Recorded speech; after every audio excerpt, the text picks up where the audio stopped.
Hello बच्चों, let's see this question for the reaction 3 BrO minus gives BrO3 minus plus 2 Br minus alkaline aqueous solution. The value of second order rate constant in rate law for TBrO minus by dt was found to be 0.06 mole inverse second inverse.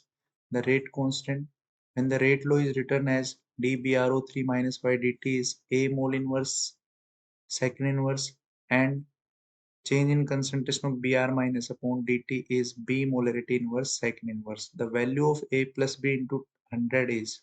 So बच्चों यहाँ पे हम देखें तो आपके पास BrO minus BrO3 minus and Br minus में जो relation है वो आप लिख लो और ये रेट कांस्टेंट की टर्म में तो आप लिखोगे K in terms of BrO minus upon 3 must be equals to rate constant BrO3 minus upon 1 rate constant of Br minus upon 2।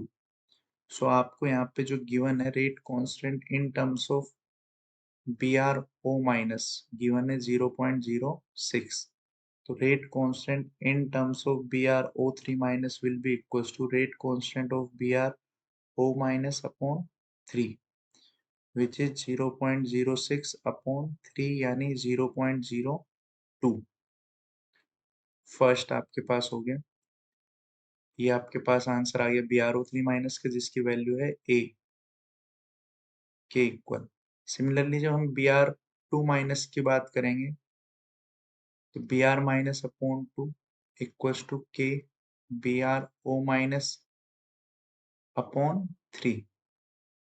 तो ये आ गया आपके पास K Br minus 2/3 into BrO minus जो है 0.06 दे रखा है क्वेश्चन में, तो हो जाएगा 0.04। तो इसकी वैल्यू हो गई B। आपसे पूछा है A plus B into 100। A की वैल्यू 2/100 हो गई, B की वैल्यू 4/100 हो गई, इन दोनों को ऐड किया तो 6/100 into 100। So right answer will be 6। I hope you understand it very well. Thank you, all the best.